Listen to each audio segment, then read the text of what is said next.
वो साहब, आपको काम वाली की जरूरत थी ना? अंकिता, 2 साल बाद, डाइवोर्स के बाद इस हालत में सफाई वाले की नौकरी करने आई है। साहब, अगर आपको जरूरत है तो बता दो ना। वो सामने वाली आंटी है ना, उन्होंने बताया था कि आप नए नए शिफ्ट हुए हो तो आपको काम वाली की जरूरत थी। हाँ हाँ, कौन है आप? साहब, मैं ये सामने वाली आंटी के यहाँ पे काम करती हूँ। अच्छा अच्छा, क्या नाम है आपका? साहब, मेरा नाम अंकिता है। देखिए, मुझे काम वाले की ज़रूरत तो है, लेकिन मैं आपको सिर्फ 10,000 रुपये दूंगा। हाँ साहब, 10,000 ठीक है। जी, जा सकती हैं। जी साहब, नमस्ते। कल से आ जाएंगे हम। सुनिए, ये आपके चेहरे पर चोट के निशान, क्या हुआ है आपके साथ? वो क्या है ना साहब, वो मैं सीढ़ियों से गिर गई थी। यहीं पे काम करते करते गिरी थी। देखिए, मैं कोई छोटा बच्चा नहीं हूँ जो आप मेरे को बेवकूफ़ बना देंगी। अरे किसी को भी बताओगे ना कि आपको ये चोट सीढ़ियों से लगी है तो वो कभी नहीं मानेगा। मुझे तो लगता है ज़रूर आपके साथ कोई ना कोई अनहोनी हुई है जो आप मुझे बताने से कतरा रही हैं। देखिए, आप मुझे अपना समझ के अपनी प्रॉब्लम शेयर कर सकती हैं। साहब, आप क्या बातें कर रहे हैं? वो बस मेरे को लग गई थी और कोई बात नहीं है। देखिए, मेरा कोई हक तो नहीं है आपसे ये सारी बातें पूछने का, लेकिन हाँ, इंसानियत के नाते मैं आपसे ये पूछ रहा हूँ। क्या पता अगर आप मुझे बताएं तो आपका मन हल्का हो जाए। दरअसल साहब, ये मुझे मेरे कर्मों का फल मिल रहा है। वैसे आपको बताऊं तो मैं शादीशुदा थी, और शादीशुदा होने के बाद भी मैंने किसी दूसरे लड़के से प्यार कर लिया। प्यार भी नहीं कह सकते साहब। दरअसल वो लड़का बहुत पैसे वाला था, तो मेरे को लगा कि अगर मैं किसी पैसे वाले के साथ जाऊंगी तो आगे चल कर के खुश रहूंगी। मुझे नहीं पता था साहब, वो सब कुछ झूठ बोल रहा है। और आपको पता है, उसके पास तो खुद का घर भी नहीं है, और दारू पीता है वो अलग से। दारू की लत है, जुए की लत है, और पता नहीं क्या क्या नशा करता है।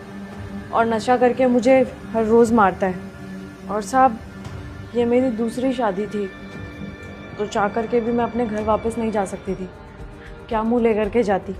और जो मेरे पहले पति थे, उनको तो मैंने ही छोड़ दिया था, तो उनके पास जाने का भी कोई सवाल पैदा नहीं होता था। तो बस साहब, मेरे को मेरे कर्मों की सज़ा मिल रही है। अगर आपके पहले पति इतने अच्छे हैं तो आप उनसे जाके बात क्यों नहीं करती? क्या पता वो आपको अपना ले और आपकी ज़िंदगी संवर जाए। वरना तो आप तो जीवन भर ऐसे ही भटकती रहेंगी और ये चोट के निशान और गहरे होते जाएंगे। वो तो मेरे से बहुत प्यार करते थे, मेरी बहुत केयर भी करते थे, लेकिन मैंने उनके साथ बहुत गलत किया। उनके बुरे वक्त में मैंने उनको छोड़ दिया और छोड़ के किसी और के पास चली गई। साहब, अगर मैं अभी मेरे पहले पति के साथ होती ना, तो शायद मेरे साथ ये सब नहीं होता। बहुत खुश होती मैं। लेकिन वो कहते हैं ना साहब, जैसी करनी वैसी भरनी। मैंने उनके साथ गलत किया, तो अब भगवान मेरे साथ गलत कर रहा है। खैर, मैंने जो किया है उसकी सज़ा तो मेरे को मिलेगी ही ना। देखिए, आपका पछताना बिल्कुल जायज़ है, लेकिन आपके पति अगर आपको कभी मिलेंगे तो आप उनसे माफ़ी मांगेंगी? आप उनको कहेंगी कि आपने जो भी किया वो बिल्कुल गलत था? नहीं नहीं साहब, मैं क्या मुंह लेकर के जाऊंगी उनके सामने? मैंने उनके बुरे वक्त में उनके साथ कितना बुरा किया, तो अब मेरे साथ जो भी हो रहा है वो ठीक ही हो रहा है। मैंने उन्हें उनके बुरे वक्त में छोड़ दिया और पैसों के लिए किसी और के पास चलेगी, उससे शादी तक कर ली। उसके बाद आपको ये लगता है कि मेरे पहले पति मुझे माफ़ करेंगे? क्योंकि मुझे तो नहीं लगता साहब कि वो मेरे को माफ़ करेंगे। वो क्या, कोई भी मेरे को माफ़ नहीं करेगा, क्योंकि जो गलती मैंने की है ना साहब, वो माफ़ी लायक नहीं है।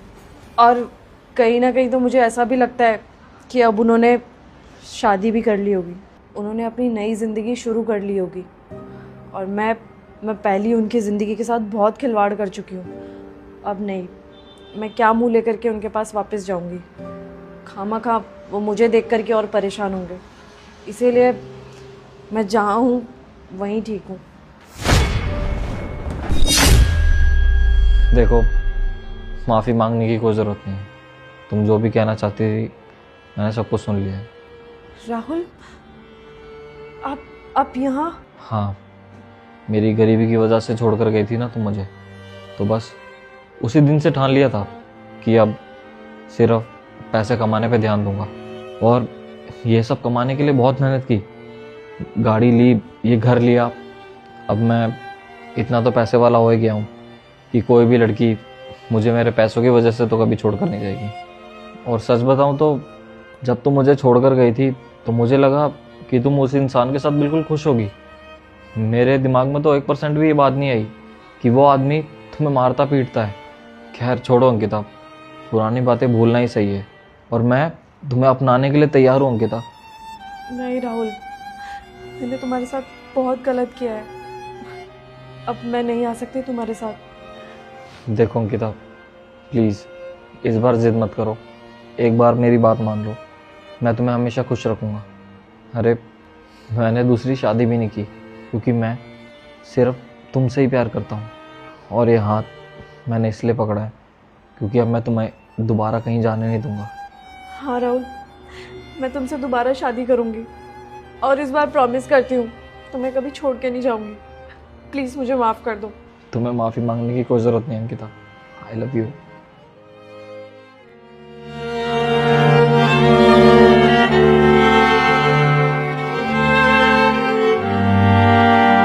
कविता 200 रुपये भेज देगी क्या? सुबह से कुछ खाना नहीं खाया। अरे वो क्या हुआ ना, तुमको तो पता ही है ना कि हम शहर में नौकरी करने आए थे। कितने टाइम से कह रहे थे कि शहर में नौकरी करनी है, और बस में किसी ने हमारा पर्स और हमारा बैग चुरा लिया। उसी में हमारा सारा पैसा था। अब फंस गए हैं, तभी तुमसे पैसे मांग रहे थे। अच्छा अभी तुम पे नहीं है क्या? चलो कोई बात नहीं।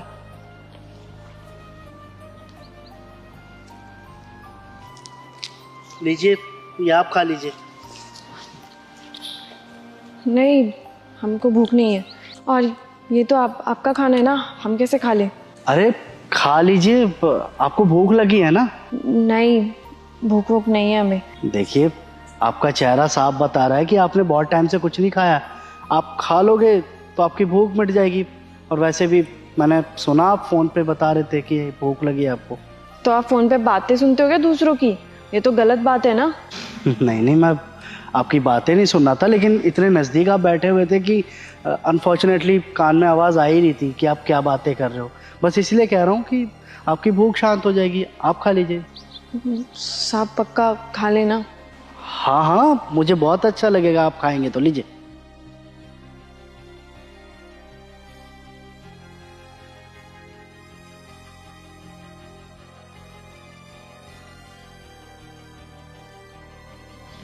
साहब वैसे तो हमारी माँ कहते हैं किसी भी अनजान से कुछ लेना नहीं चाहिए, खाना नहीं चाहिए उनका, पर हम क्या करें, हमें भूख बहुत तेज़ लग रही थी, कुछ नहीं खाया कल से। और आप ना हमें बहुत भले इंसान लगे, इसीलिए हमने आपका खाना ले लिया। देखिए, आपकी बातों से तो यही लग रहा है कि आप यहाँ की तो है नहीं। आप कहाँ रहती हो और ऐसे हालात में कैसे, मुझे कुछ समझ में नहीं आया।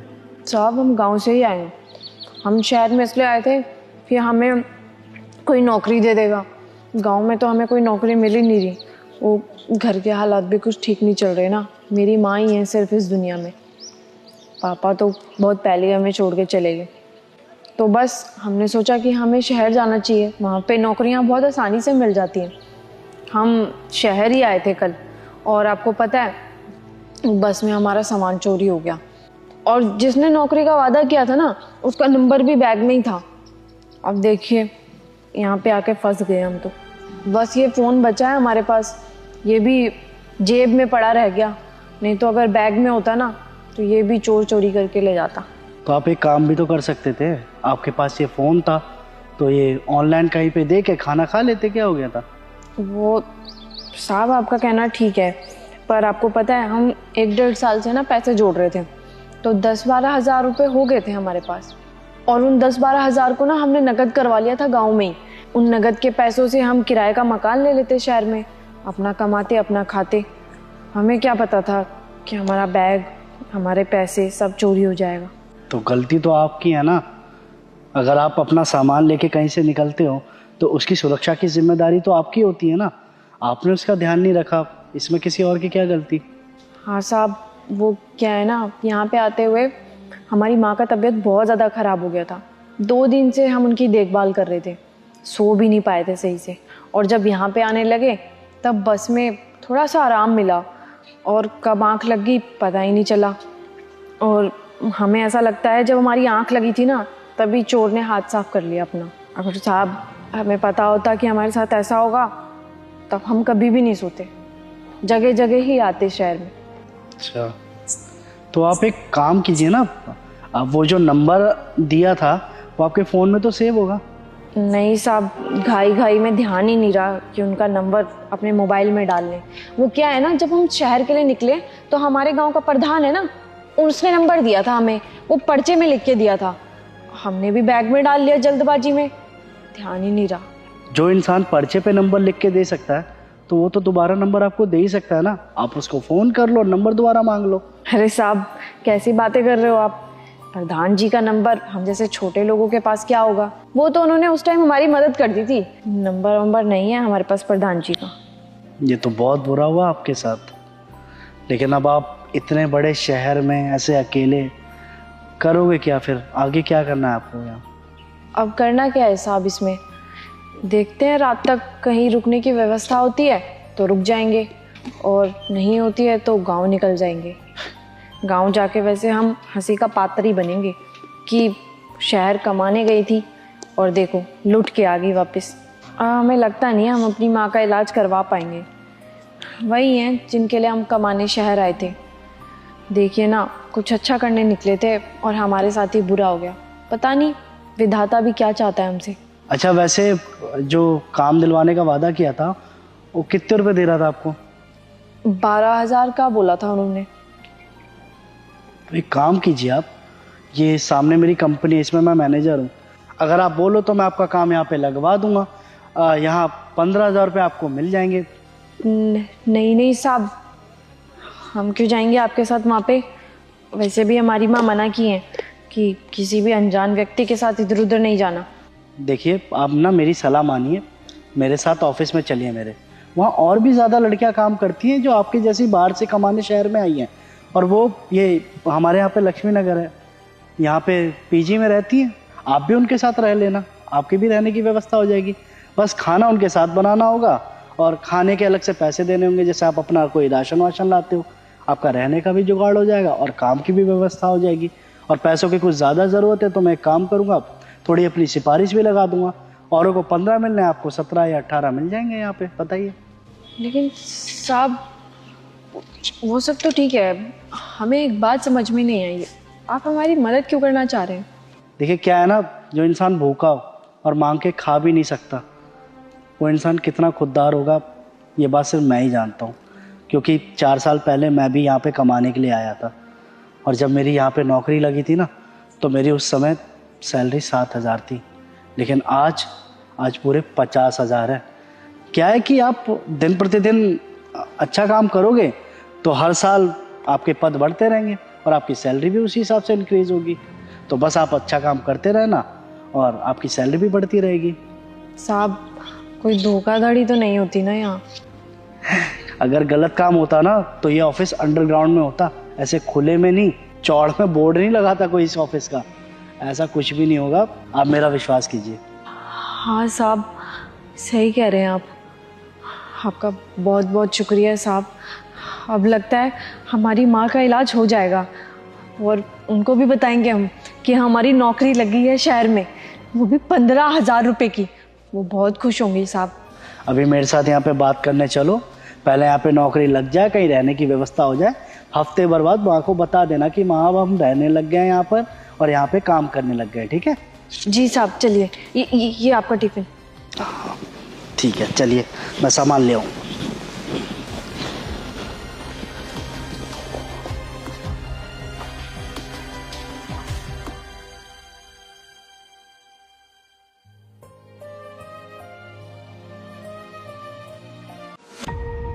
ठीक है तो मैं चलती हूँ। Best of luck for your deal. हाँ हाँ कोई बात नहीं। Thank you so much. Hi Ankita. अरे सर आप यहाँ पर? Good morning sir. Good morning. ये कौन है? सर वो वो मेरे भैया हैं, मेरे बड़े भैया। क्या? तुम्हारे भैया? यू मीन रियल भाई है तुम्हारा वो? जी, मेरे सगे भाई। सच कह रही हो तुम? तुम्हारा भाई एक सिक्योरिटी गार्ड की जॉब करता है? हाँ सर, वो ऐसे सर्कमस्टांसेस हो गए थे कि भैया को ना चाहते हुए भी ये सिक्योरिटी गार्ड की जॉब करनी पड़ रही है। मतलब मैं कुछ समझा नहीं। मेरे भैया ने ग्रेजुएशन भी कर रखी है, इवन पोस्ट ग्रेजुएशन भी कर रखी है, और इनका कम्युनिकेशन स्किल बहुत अच्छा है। वो क्या है ना सर, मेरी इंग्लिश इतनी अच्छी नहीं थी, तो मेरे को सिखाने वाले मेरे भैया ही हैं। इनकी इंग्लिश इतनी फ्लुएंट है ना सर, अगर आप बात करेंगे तब आपको पता चलेगा कि मेरे भैया कितने पढ़े लिखे हैं। बट वो देखिए ना सर, पढ़े लिखे होने का कोई फ़ायदा नहीं है। इतना पढ़े लिखे हैं वो, फिर भी देखना सर गार्ड की नौकरी करनी पड़ रही है। जब तुम्हारा भाई इतना पढ़ा लिखा है, उसकी कम्युनिकेशन स्किल इतनी बढ़िया है, तब उसको सिक्योरिटी गार्ड की जॉब क्यों करनी पड़ रही है भला? मुझे कुछ समझ में नहीं आया, इसका रीज़न क्या है? शायद सर इसका कारण मैं हूँ। मेरी पढ़ाई के लिए भैया ने लोन लिया था, और मेरी पढ़ाई तो कंप्लीट हो गई, लेकिन अभी तक भैया वो लोन नहीं चुका पाए हैं। तो जिससे लोन लिया था ना, उन्होंने ही सजेस्ट किया कि आप पैसे तो चुका पा नहीं रहे हो, तो उनकी कंपनी में गार्ड की नौकरी खाली थी, तो उन्होंने ही सजेस्ट किया मेरे भाई को कि आप मेरी कंपनी में गार्ड का जॉब कर लो, इससे आपके पैसे भी कटते रहेंगे और आपको काम भी मिल जाएगा। तो भैया को ना चाहते हुए भी अभी ये गार्ड की नौकरी करनी पड़ रही है, क्योंकि सर जब तक वो पैसे नहीं चुकेंगे तब तक भैया वो काम नहीं छोड़ सकते ना। सर मुझे तो पता है ना मेरा भाई कितना पढ़ा लिखा है, मैं बिल्कुल भी नहीं चाहती कि वो ये नौकरी करे, क्योंकि सर वो डिज़र्व ही नहीं करता ये नौकरी। उसके पास बहुत टैलेंट है, और उसका टैलेंट इसकी वजह से वेस्ट होता जा रहा है। सर मैं भी पूरी कोशिश कर रही हूँ कि मैं भाई का कर्जा जल्द से जल्द उतार सकूँ, लेकिन अभी शायद कर्जा उतारने में और वक्त लगेगा। जब तक सर मेरे भाई को यही नौकरी करनी पड़ेगी, ना चाहते हुए भी। मतलब जिस दिन इनका कर्जा उतर जाएगा तब तो ये अच्छी जगह जॉब कर सकते हैं ना? हाँ सर, बिल्कुल कर सकते हैं, तब तो कोई प्रॉब्लम ही नहीं होगी ना। हम भी तो यही चाहते हैं वो कर्जा जल्दी से जल्दी निपट जाए। तुमने बताया कि तुम्हारा भाई कितना पढ़ा लिखा है और उसकी कम्युनिकेशन स्किल कितनी अच्छी है। हाँ सर, मैंने आपको बताया ना, मेरे को भी ये कम्युनिकेशन स्किल मेरे भाई से ही मिली है। उन्होंने मेरे को हर जगह गाइड किया है, और पढ़ाया भी उन्होंने ही है। चलिए ठीक है, इतने अच्छे इंसान से तो बात करनी बनती है। मैं एक बार बात करके आता हूँ उनसे। मतलब sir. Hi. Hello, good morning sir. How are you? I am good, what about you? I am also good.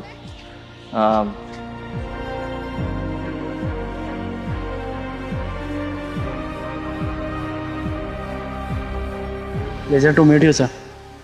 क्या बात है अंकिता, तुम तो बिल्कुल सही कह रही थी अपने भाई के बारे में। ये तो सच में बहुत टैलेंटेड है और बहुत पढ़ा लिखा भी। इसकी तो कम्युनिकेशन स्किल्स भी बहुत अच्छी हैं। मुझे लगता था कि मेरे ऑफिस में आपसे अच्छा कम्युनिकेशन स्किल वाला और कोई नहीं होगा, बट सॉरी टू से तुम्हारा भाई तो तुमसे भी 2 कदम आगे है। फिर तुम इस कंपनी में अकेली जॉब क्यों करोगी? तुम्हारा भाई भी कर लेगा तुम्हारे साथ। क्यों करोगे ना इस कंपनी में जॉब? ऑफ कोर्स सर, ऐसी अपॉर्चुनिटी की तलाश तो मैं कब से कर रहा था, और आप मुझसे पूछ रहे हो कि मैं ये जॉब करूँगा। ऑब्वियस सी बात है ना सर, करूँगा ही करूँगा। क्या सर ये पॉसिबल है? मेरा भाई इस कंपनी में काम कर सकता है? बट सर ये पॉसिबल कैसे है?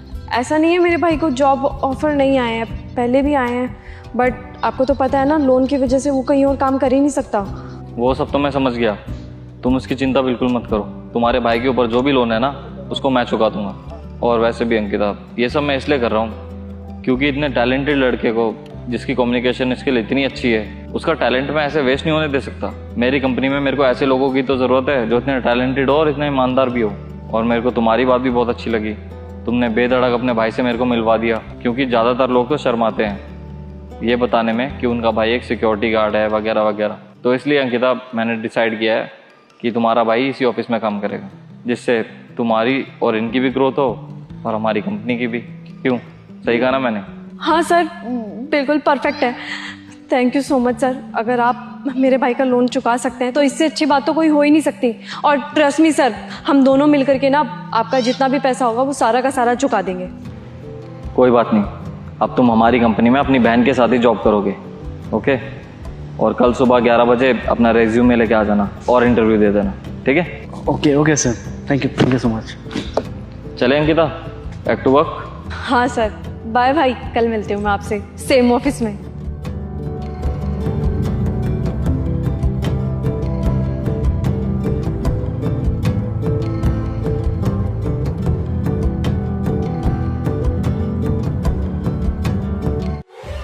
लाओ भैया मेरा ऑर्डर दो।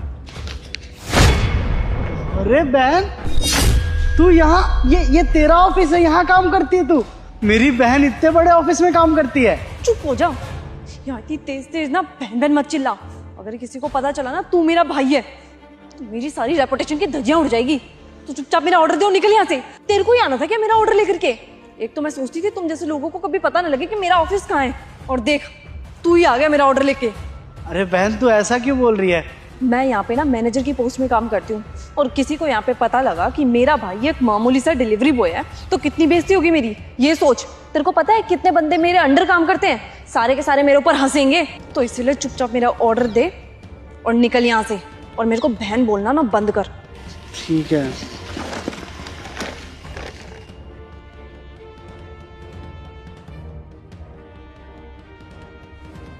और सुन, अगर किसी ने कैमरे में देख लिया होगा ना, और अगर वो तेरे से आकर के पूछे कि तू उससे क्या बात कर रहा था, कौन लगती है तेरी, तेरे को सीधा बोलना है कि मैं बस अपना ऑर्डर देने आया था मैडम को।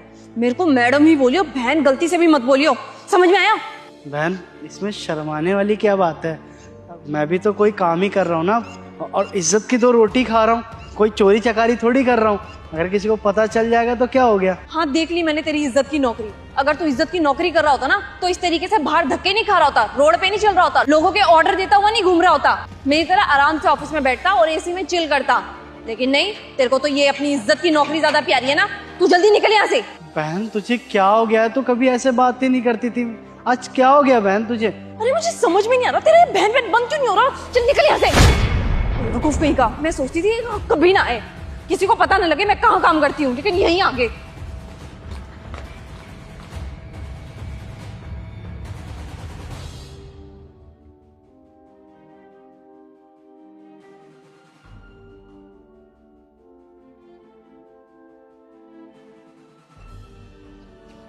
हेलो, रुको।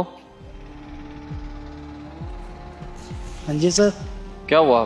उन्होंने आपको धक्का क्यों मारा? वो डिलीवरी थोड़ी लेट पहुंची ना, तो खाना ठंडा हो गया था, इसलिए मैम गुस्सा हो गई। अरे आप डरिए मत, सब कुछ बताइए। मैं उसका बॉस हूँ और वो मेरी कंपनी में ही काम करती है। क्या आप अंकिता बहन के बॉस हो? सॉरी। अच्छा, तो तुम ये छुपा रहे हो कि अंकिता तुम्हारी बहन है? नहीं नहीं साहब, मैं तो डिलीवरी देने आया हूँ, बहन नहीं है मेरी वो। तुम्हें क्या लगता है कि मुझे पता नहीं है कि अंकिता तुम्हारी बहन है? अरे मैंने कितनी बार तुम्हें उस बस स्टैंड पे अंकिता को छोड़ते हुए देखा है। मुझे तो पता है कि वो तुम्हारी बहन है।